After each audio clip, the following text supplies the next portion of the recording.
unang pangita mo sa unang panahon nga doon siya gimugna sa Dios. Yung sa kataong igalan siya si Lucifer, no? Yung si Lucifer, lado man nato nga tao o lado man nato nga manulunda, no? Imagine mo, siya ka prinsipe, no? Or hari, or pinakataas siya nga posisyon niya.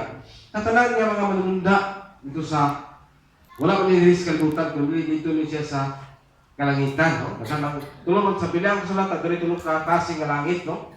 Yung makita sa una ng langit, kanang mga pangalod sa itaas wala kanang langit. Ang katulong langit mo kini siya ang gingarian sa Dios, mo kay katulong langit. Mo kini si Lucifer, diya ay nagpuyo sa unang langit, no? Na siya may gihimo siya usa ka prinsipe sa unang langit sa unang panahon. Hindi mo magkadumala, pero ang iya lang kinabuhi magkaitsuran, sultihan ko ikaw. Lahi ang iyang tumong, gusto niya nga ilugon ang pagka-Diyos ni Ginoo or samahan, no? Nga sa langit.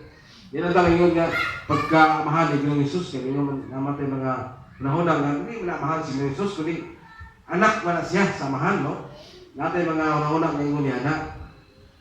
Porque si Lucifer mga isunan, doon siya tinguhak, ang gusto niya ilugon yun ang pagka-Diyos sa kabuhi ng Diyos. Jadi mo'y nagdumala o mo'y nagdumala sa tibok yun ng universo, din sa ang dapit, no? Din sa kalibutan o diba sa kawanangan. Basta mo pala sa punto nga ilugon yun ni Lucifer. Muna nga diya sa itong iskutan karon ng isunan, yun din sa size nga kaaway sa Diyos, no? Apan ang grasya ng ihatag sa Diyos naghan pa sumala sa gingon sa kasulatan, no? Ato sakto yung mga isunan kung amot ang galing panahon sa itong kinabuhi sa tawala pa si Kristo mabalik. Di ta mingon nga wala nagikuani. Naglag nagikuani, pero nagikuani. Dapat ay panahon ng isunan. Kung kaya ingon, Diyos ko lang kasulatan nga apan ang grasya sa Diyos nagihatag daghan pa kayo, daghan pa, no? Daghan pa ng chance sa itong kinabuhi kung kita magkasilati magaling daw mga kapakyasan at tubangan sa Ginoo. Dom, ngayon ko sa iyong pagkulingon, no? Ako panalitan, no?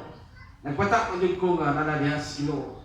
Nga sa mga pagsamo ko dito sa simbahan sa ito ko nagikan, doon naging membro dito, ngayon siya nga, ako, luwas ako, bugay yung nangalagad. Nagpatak, magiging ko, pinanaw ko katuig, nangalagad sa luwas, naging ko. Nahilom na po ko, kay, sabi mo ko nga naman kita yung mga huna-huna ngayon niya, na luwas lagi ko, wa lagi magapugong pala ko, wa lagi kuan pala ko magkababag.